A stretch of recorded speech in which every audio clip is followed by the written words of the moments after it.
Welcome. My name is Mollie Carmichael with Zonda with this podcast series on inspirational leadership. We are going to hear from the industry's best and the brightest and the most inspirational leaders in our industry and how they became the leaders they are today. These leaders and their teams are literally designing our future for generations to come.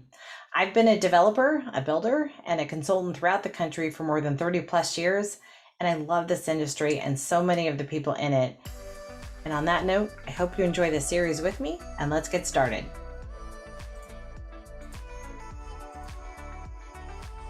Hello, everyone. This is Mollie Carmichael today, and we are joined by a good friend to me and to so many in the industry, Larry Webb. We're going to hear about his journey to leadership and a little about him personally.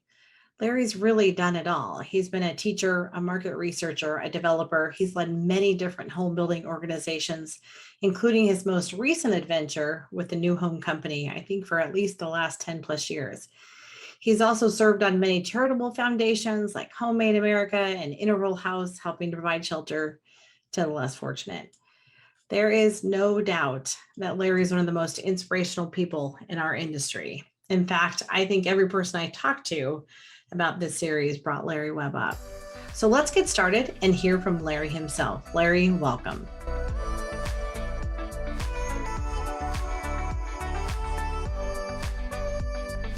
Hello and welcome everyone, and thank you for joining us. We are here with our inspirational series with Larry Webb. He's one of the most fascinating, inspirational people I think most of us have known. I think every interview I've done so far, Larry Webb comes up pretty consistently. So Larry, welcome and thank you for joining us today.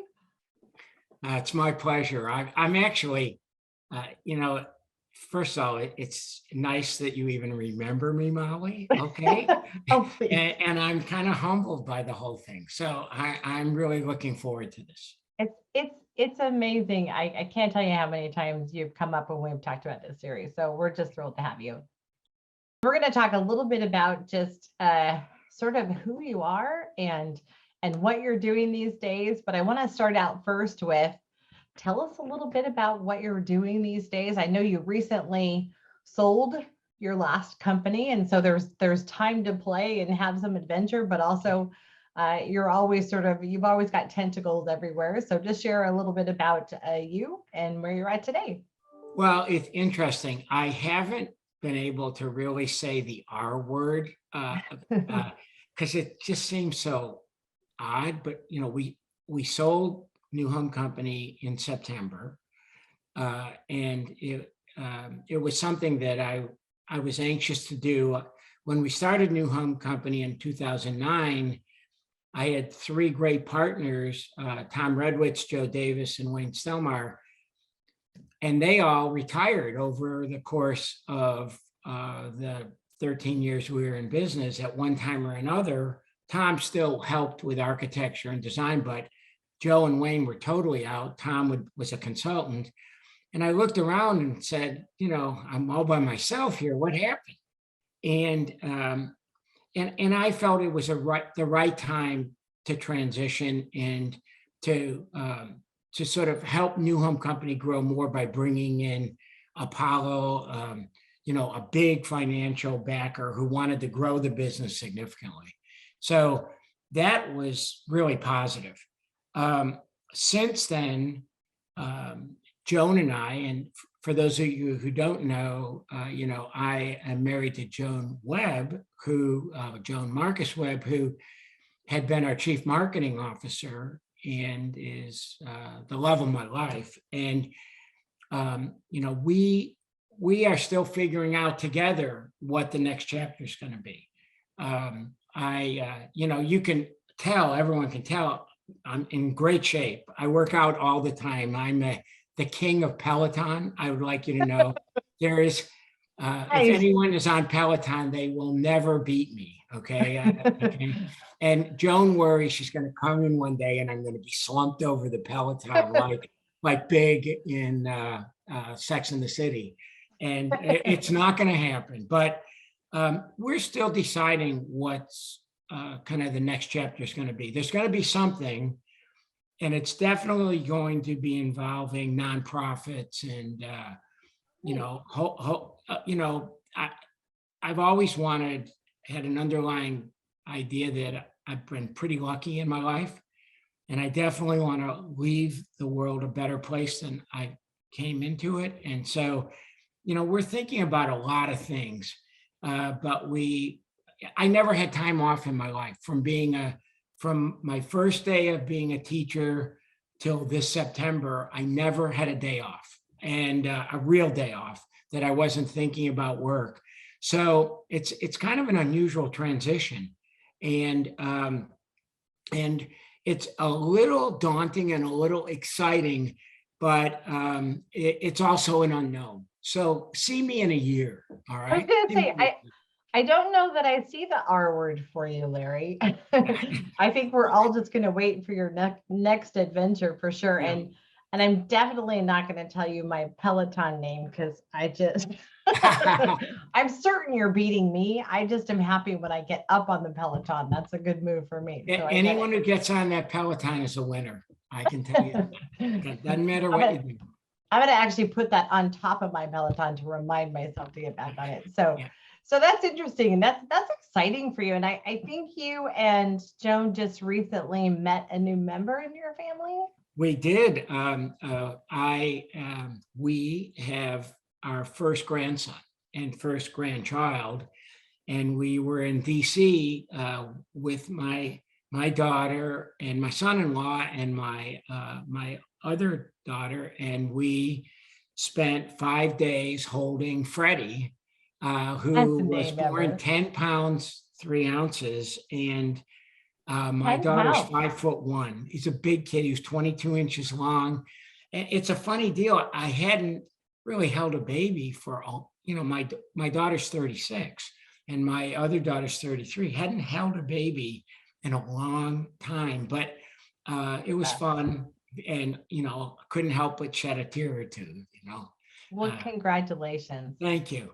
Thank you. I effectively had nothing to do with this, let me tell you.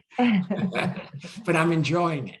Well, it started with you and then the daughter. So that's pretty awesome. And yeah. I can't think of a more enjoyable time in my life. So congratulations. Thank you. And we'll look forward to see what you do on the nonprofit side and all those things. You and Joan are, such an amazing team. It's thrilling to see you guys together and how happy you are. But just the work you guys have done in the industry and the leadership of both of you is unmatched. It's amazing. Well, I'm in many ways trying to support Joan. She does a lot with the women's conference, that is pretty amazing. And she's also very involved with the California Housing Foundation, and she'll be the MC or host for this year's Hall of Fame.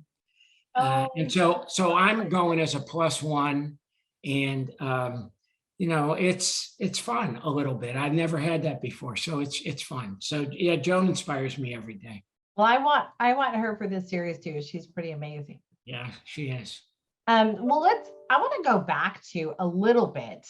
We're going to go back a little bit in time. And I want to hear a little bit about sort of Larry Webb as he was growing up and how you found yourself in home building. I mean, tell us kind of your story. Did you always want to be a home builder, or how did you get into this business? No, it's really pretty funny and interesting, and kind of points out how things happen in mysterious ways. I am one of the least mechanical people you've ever met. I'm good with balls, like soccer balls and basketballs and baseballs, always played sports. And when I was a history major in college, and my first job was as a high school social studies teacher in Massachusetts.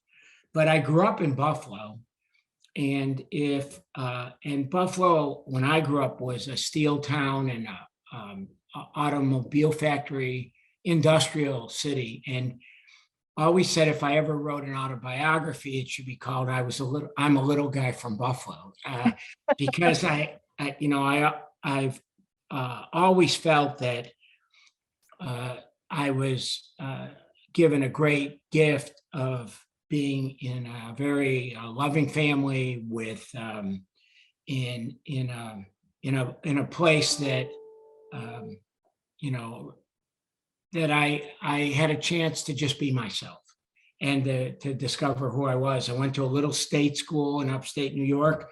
That's what we could afford, and played soccer, became a teacher and a coach. And I did that for 6 years and really loved it. And there's a lot of things I'm not good at, but I am a great social studies teacher, okay, and love teaching. I can see you as a great teacher. I mean, I you was are a a good teacher. teacher, and I had little steel rim glasses and long hair, and I looked like Long hair. John Lennon. Well, not long, but not as long as your hair, but long. Longer. It was the 70s, right? It was the early Right. 70s, and decided that I wanted to teach in college, and I went back and I was going to school in Boston, and for 2 years I taught European history at Northeastern University, and was getting a master's in history on the way to getting a PhD in history. And I made a transition, and I went and got a 2 years master's in city and regional planning. Graduated in 1980 from Harvard, and had probably had the lowest GPA of any human who's ever gotten in Harvard. Who knows how they accepted me? But you got into Harvard, so that's all that counts. Yeah, I did, and I got out of Harvard too. So that's right. And you graduated from Harvard. I did graduate from Harvard. But the day I graduated, I got a job, started doing market research and financial analysis, and I really did a lot of things that you did earlier in your career. And I'm still doing. Yeah, I was doing market studies all over the United States. And I worked first in Washington, D.C., and then in Denver, and did that for 4 years. And and did office studies and industrial park studies and urban redevelopment, all kinds of things. But it was early in the market research field, and the people I was most attracted to were home builders. And part of it was that they weren't just looking for a report to give because the bank said you needed a report. They were investing their own money at that time. Right. And one of my biggest clients, Mission Viejo company, had just started a master plan in Denver named Highlands Ranch. And they offered me a job to be the head of marketing and product development at Highlands Ranch in 1984. And I sat with the head of Mission Viejo company, a guy named Phil Riley, who ran Mission Viejo in California and in Denver. And he said, I'd like you to come and take this job. And I said, well, Mr. Riley, and he was probably 55. I thought he was 100 years old. Okay. He just seemed like this old, tough guy to me. And I said, Mr. Riley, I don't really know anything about marketing. I do market research. And he looked at me and said, market research, do you want the fucking job or don't you? And I looked and I thought for a second and I said, sure, I'll take it. And I worked there 3 years. And then a builder I never heard of kept offering me a job in California through a headhunter. And I kept thinking, I love Denver. Why would I go to California? And this builder just was pretty intense, and they kept offering me a job. And I finally thought, I just can't pass this up. And it was Kaufman and Broad. So literally before KB Home, they were Kaufman and Broad. And in 1987, I went to work for Kaufman and Broad in West LA. And 6 months later, they only had 5 divisions at the time. They weren't a giant company then. 6 months later, I was running Orange and Riverside County. Yeah, from 87 I did to 91. And that was quite an experience for a guy who had never really been a home builder before. And it taught me a lot, both of what good things to do and also what not to do. But it was quite a journey, if you think about it, because I never grew up thinking about being a builder. Always thought I would either be a lawyer or a teacher. And I was the luckiest guy in the world, because I was made to be a home builder. I was made to do this. And it was challenging. I never stopped learning. And it was pretty fun. What were the top 3 things you liked working about for Mission Viejo Company, and give me the same 3 for KB Home or Kaufman and Bro at the time? Yeah, right. Well, for Mission Viejo, they had this great success with Mission Viejo, California. Sure. And they gave me a platform where I got to be involved with the planning and design, literally, of 30,000 homes into the future. So I got to sit in meetings. In a lot of ways, they were like the Irvine Company, which, Mollie, Sure. really well. But Phil Riley and Don Bren had been partners at Mission Viejo before Donald Bren went off to start the Irvine Company. And if you recall, the Irvine Company had, I think they had like a 3-meeting process or a step process. And so the idea was to take really smart people and have them think about improving all the time what the planning and the houses and the parks and the recreation looked like. And it really gave me a platform to think about our industry. Along the way, there was a young architect there who I would like to say I recognized his skills. When I first got to Mission Viejo, all the architects were Orange County architects who they brought in. And as most of you know, we have some of the greatest architects in the world here, residential architects. So they were all extremely talented.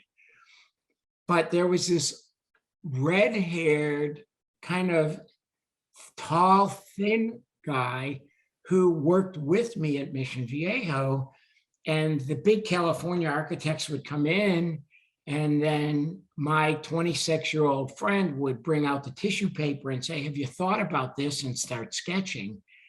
And they would look and say, "That's a good idea. We can do that." And after about 6 months, I went to Mission Viejo and said, "We don't need any California architects. Let's just have Mike Woodley do this full time." Mr. Woodley, that's right. And they said, "Mike, he's only 26. And I said, "He's the most talented person I've met." So talented. And so when I went to Kaufman and Bro, the first thing I did was hire Mike Woodley to come and become head of architecture for Kaufman and Bro.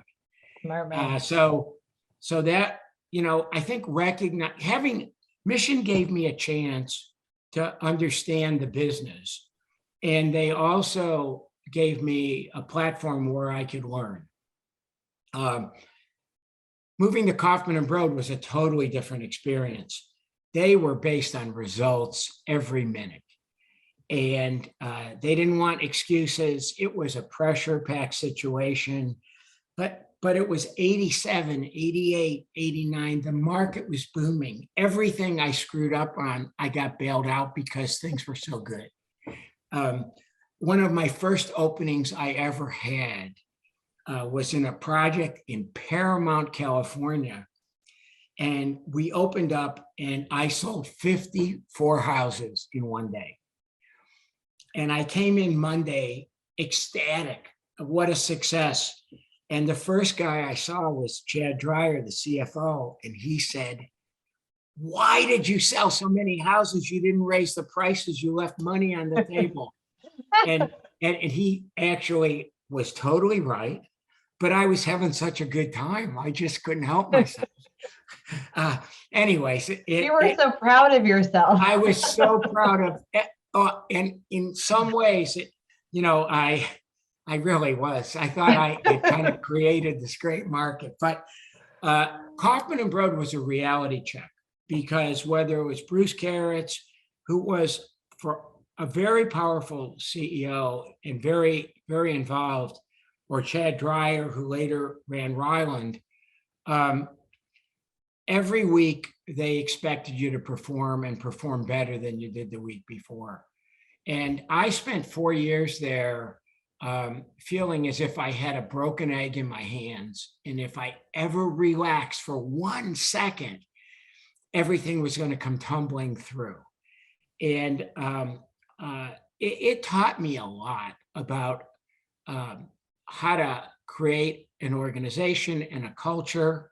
It wasn't a culture that worked for me necessarily, but and how to. A lot of great leaders came out of KB, but I've and heard it's tough. Yeah. If it didn't break your spirit, it made you so much better. And my spirit is big, and you know, it's an unbreakable spirit. So it helped me a lot.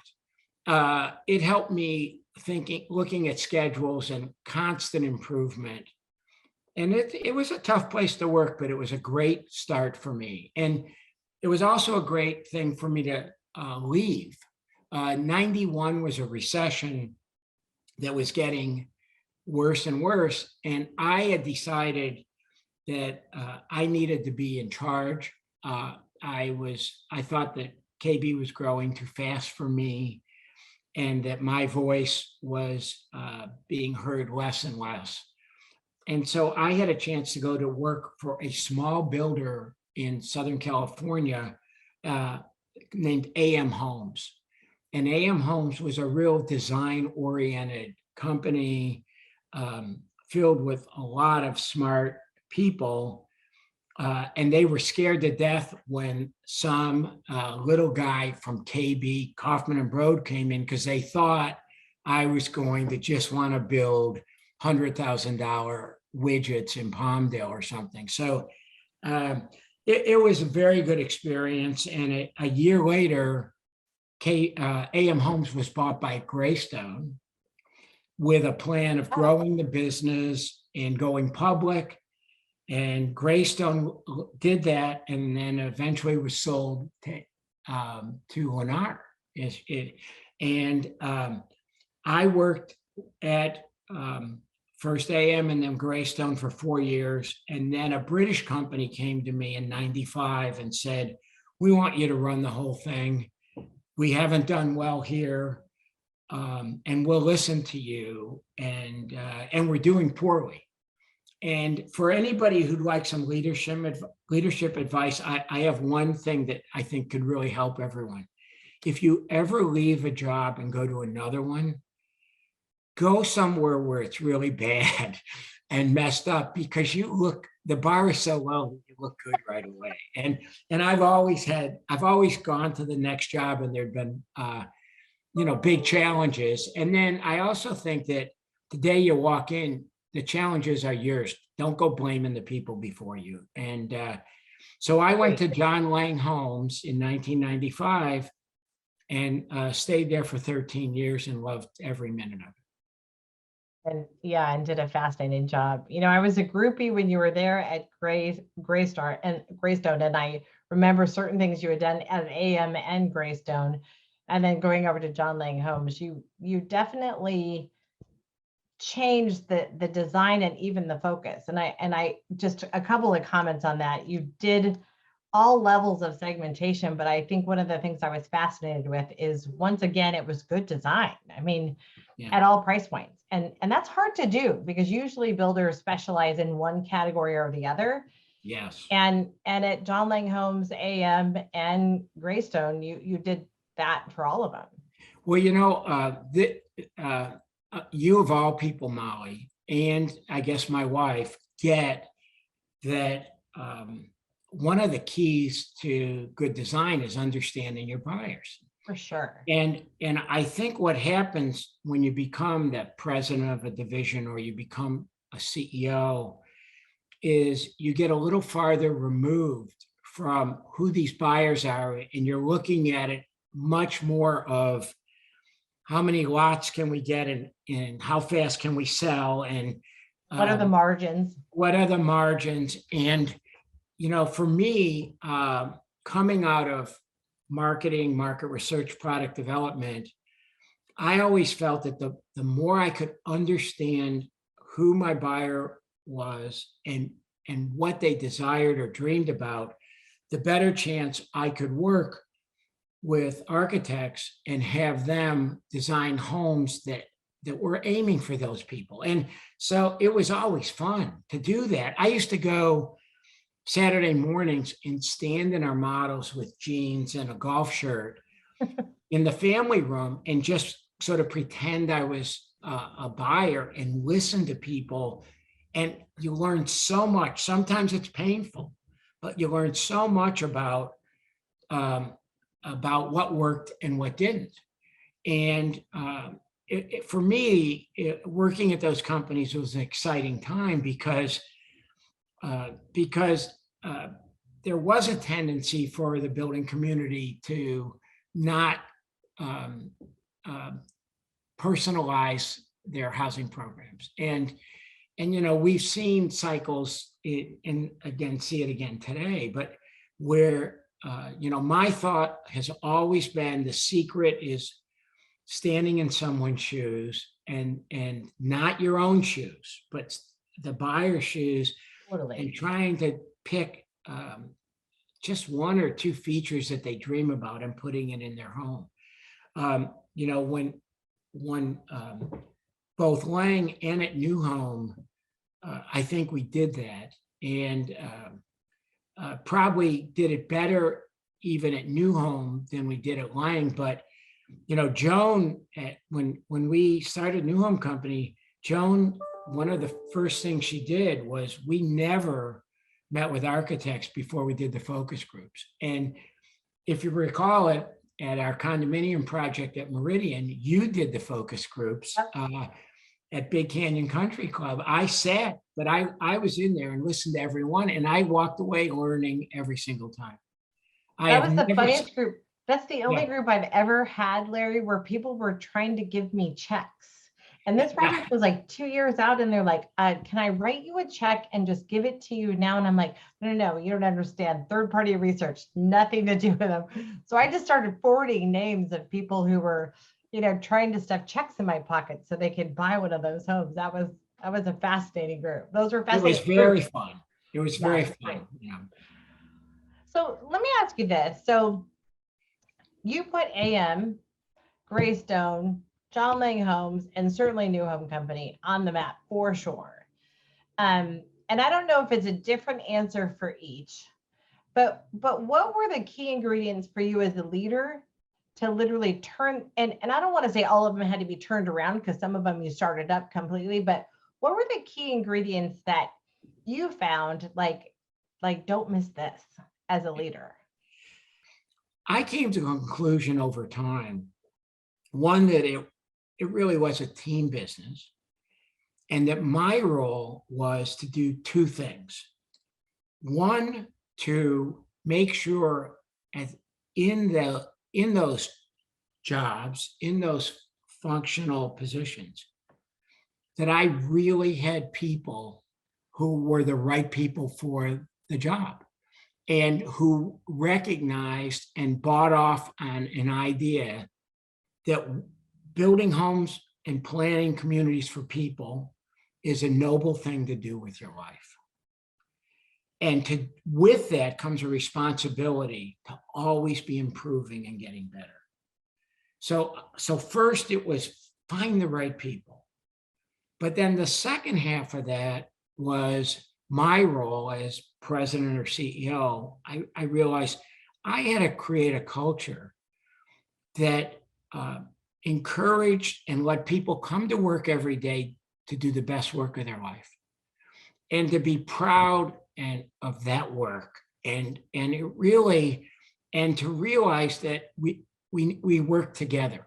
Each of us, we helped each other and to stand in each other's shoes with empathy and with pride of what we've accomplished.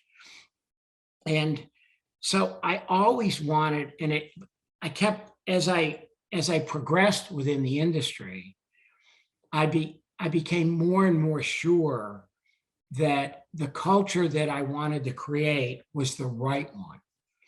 And that it also meant I needed to walk the walk and live by what I thought. And I didn't always do that. It took me time. So what do I mean by that? I sometimes had very high performers who underneath it didn't necessarily thought it was all about them. Didn't necessarily respect homebuyers. Who didn't understand the nobility of what we did, and really just thought they were smart as hell. And in many cases, they really were. They accomplished and they did what they were going to. But and sometimes, as I was learning the system, I would let division presidents maybe not treat their staff as well as I thought they should, because they got results. And that had been, the old KB way. It didn't matter how you did it if you made your results. Well, that never felt right to me. And over time, I learned that unless people bought off on the philosophy that I had, which was your staff, your team members at every single level had to be respected and loved, you definitely, our company wouldn't have been the right company for you. And I got to be the beneficiary of working with the most energetic, positive, fun people ever. And I got to spend 30 years doing that. And what a damn blessing for me to be around these wonderful people who, you mentioned you talked to Rhonda Conger. Well, Rhonda uses the word love all the time. Love wins. And I love it. And she says love wins, right? And I feel like that too. And one of the reasons she and I are friends is because, most men in home building don't talk about loving their staff or loving their buyers or loving their consultants. And so, my thought is it really is a team business. It's a wonderful thing to do with our lives. But with that comes a responsibility. You got to improve every day. I want you to come in and be better tomorrow than you are today. And we have an industry that doesn't do that a lot. And so that was my challenge through my whole career, to get people who are really good at what they did to come in every day and say, how can I be better? And when they did, in any field, from accounting to construction to sales, when they did, I had to be there for them and reward them with praise and with responsibility. And when they didn't, I had to be there and talk to them about it. And because that's, cultures just don't happen. And every company has a culture. You've worked in a lot of places, and you know what I mean. Every company has a culture. Not all of them are great cultures, but they're strong. And I never wanted to ever have an employee want to go somewhere else. And that's in the appreciation part of it, right? Sure. That's such a big part of feeling like you want to get up early and go home late, is you have to feel appreciated. Right. And, I also wanted people to be able to go to their kids' soccer games and, or whatever.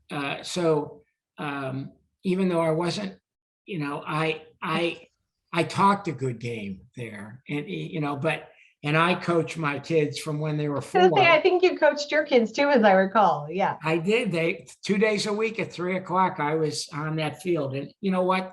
The world was just fine. Okay, things got done. So, so I actually think, to your question, it was never really about me. It was about an understanding that it was an us thing. Totally. And when you have good people at every level, you've got to help them grow, because what they really want to do is see where can they go in the future and how do they take another step and another step. And so I spent a lot of time focusing on that, and that was fun. When we look at like AM Homes, KB Home, Greystone, and we look at New Home Company, if you were to pick one thing you learned in all of those experiences, what would they be? I know that's kind of giving you that question on the fly, but I mean, it's not. It really is quite simple, and it's so easy, and it is. Our business is all about people. great. It's not about sticks and bricks. It's not about dirt.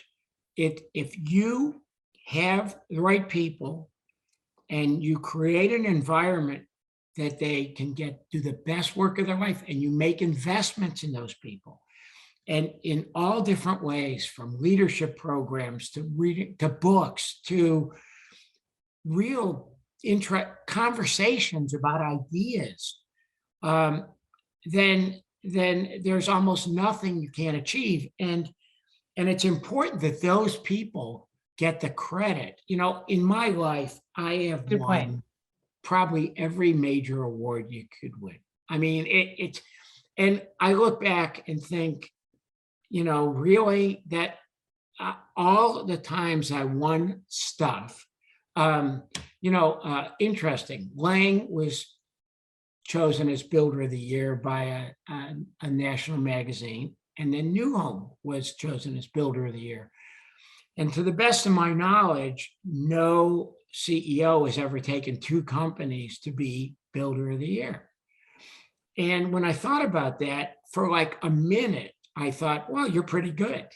And then for the rest of humanity, I realized, no, I had people making me and doing this. And I happen to be, through good fortune, the recipient of all kinds of credibility that and notoriety that was totally unfounded. Okay, it was this. When Builder of the Year picked us, at Lang, one of the things that at the time we had 9 divisions, and I said, I will only accept if my senior team, which was CFO, chief marketing officer, and then and COO, and then my 9 division presidents, if we were all on the cover. And they said, great, we'll do that. I got everyone, and we were on a job site, and we had great pictures. I remember that picture, actually. Okay. Well, then the cover comes out, and they had cropped it, and about 6 people on the inside, it folded out so that everyone was included. But on the outside, it was only about 6 or 8 people. I do remember that cover. And I was horrified. And we wound up getting the bigger picture, framing it, and giving it to every single president for their office, with it making it look like they were there. But it was such a, let's face it. Again, how many times have you heard me say how fortunate I've been fortunate to meet some of the finest people in the world and to work with them. So that's pretty cool, right? I mean, that's pretty cool. Yeah. And really. You know what? It doesn't get better than that, right? Right. Yeah, absolutely. Think of all the people you've worked with, Mollie. Yeah. And there's a handful of people that, inspire you. There's one other thing I would say is I always felt that the building industry helped me more than I ever helped it. So I've always Feel the same way. liked and felt good about speaking. I can't tell you how many dinner meetings that I've spoken at, but I always felt like honored to do that. And I also felt a responsibility to be really honest in those. And, New Home went public in 2014. And for most of my career, KB, I was a president, but they were public. But then from 91 to 2014, I was a private builder. And I think developed a reputation of telling people what I thought. And, good or bad, some people liked it, some people really didn't care for it. But when I became a public builder, I still tried to talk and tell people how I felt. And that was challenging at times. But, I loved going and speaking at those rubber chicken. Think of how many times you've done it, right? How many of those evenings when you really probably would rather be home watching a movie or being with your family. But for me, I always left those and it felt, or, speaking at PCBC or the Nationals or any of those places that I always walked away feeling, well, that went well, but it could have been better. I always thought, gosh, I wish I would have been a little better at those. So I took it pretty seriously. I'm proud to be a home builder. Do you think that's because you're hard on yourself, or do you think that's because I would say every day of my life, Larry, I wake up the next day and think yesterday could have been better, but I got to do it better today. Yeah. Well, you could have worked with us because that's exactly the attitude. It's really funny. When we named the New Home Company, I named it. And I studied names and one option, there are only three kinds of names. Okay. And ready? One is you name it after yourself. Right. So, you put a blank, Hovnanian Homes, whatever. Lennar was, Leonard Miller. Okay. Horton, Don Horton, and Pulte, Bill Pulte. So one, you name it after yourself. A second is you take two generic names and you just put them together. Greystone, Brookfield, Bob, just put them together. That's a name. And the third is you take a concept like Village Homes, those kind of things. And so I said, well, okay, if I want an organization that is always trying to come up with new ideas and improvement, why don't we just call it the New Home Company? And we can never be the old home company. Okay. And I thought it was a great idea.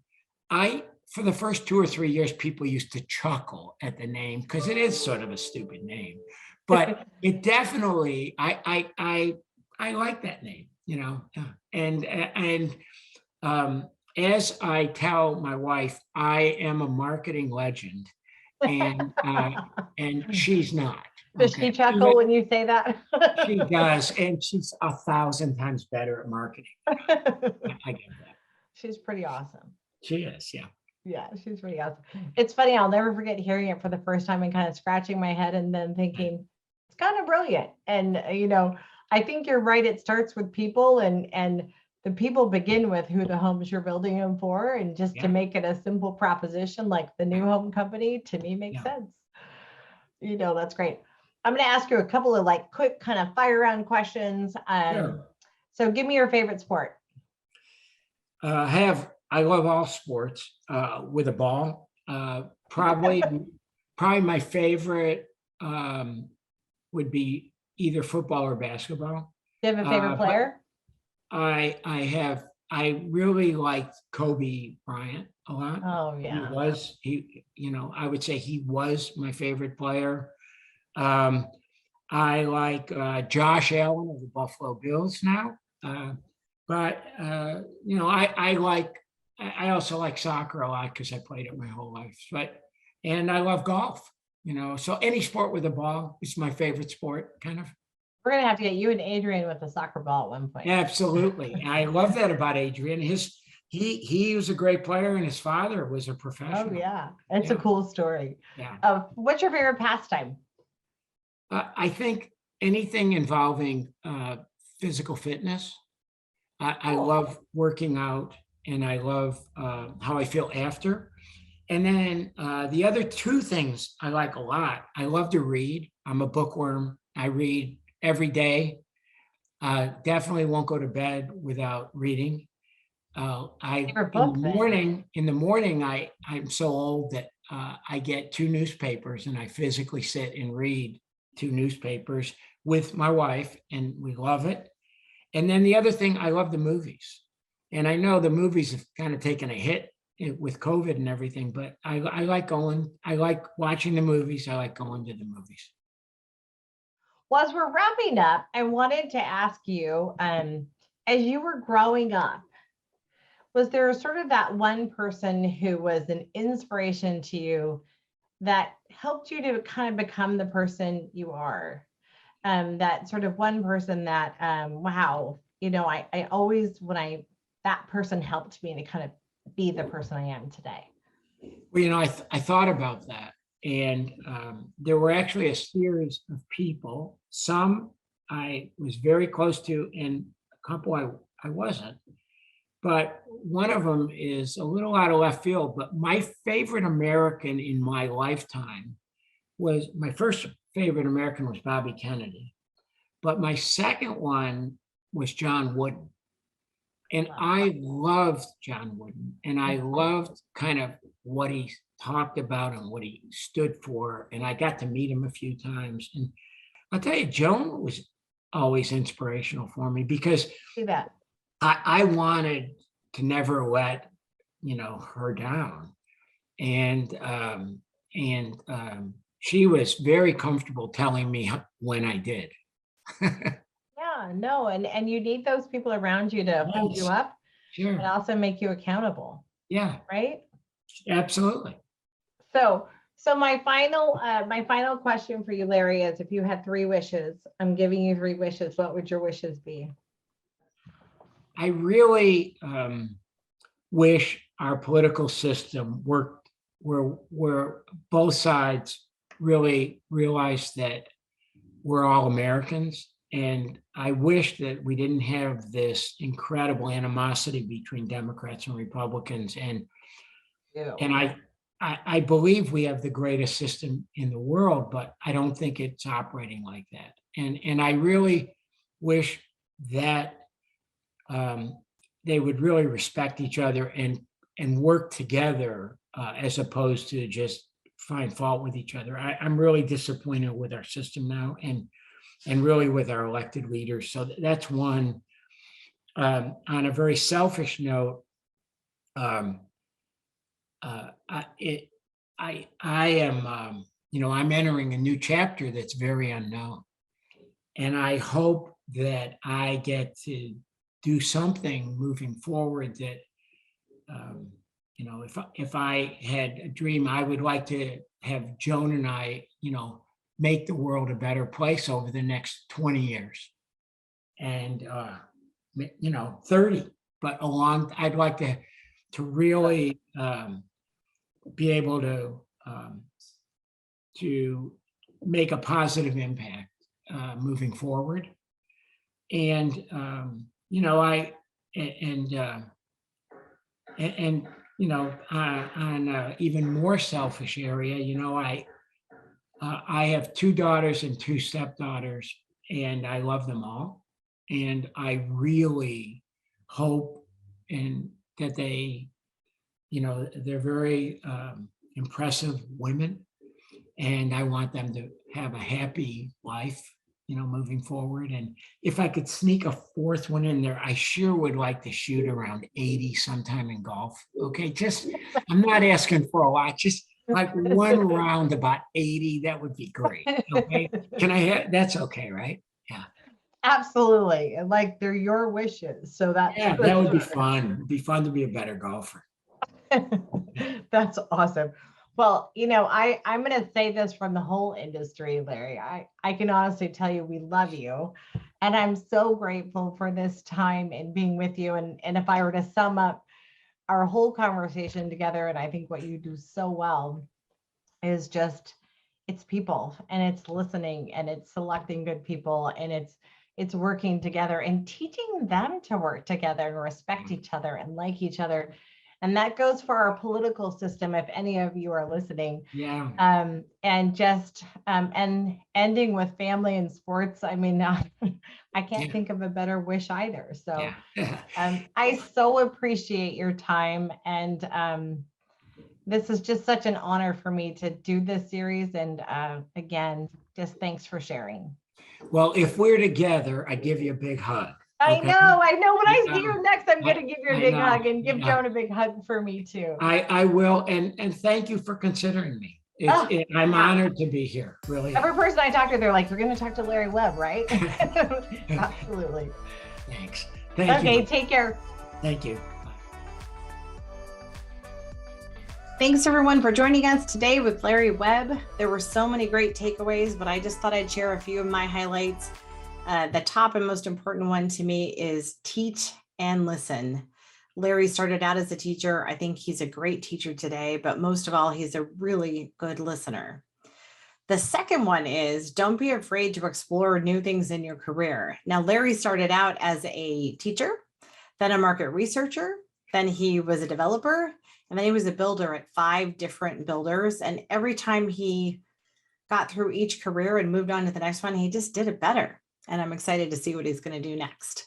The last one, but not the least, probably the most important, is do what you love and do it with the people that you love doing it with. And I would tell you, people matter so much in everything that you do. And if you believe in them, they'll believe in you, and make sure that they know that. Larry does that extremely well. So with that, thank you guys for joining us. I hope you enjoyed today, and we hope you'll come back next time. Take care.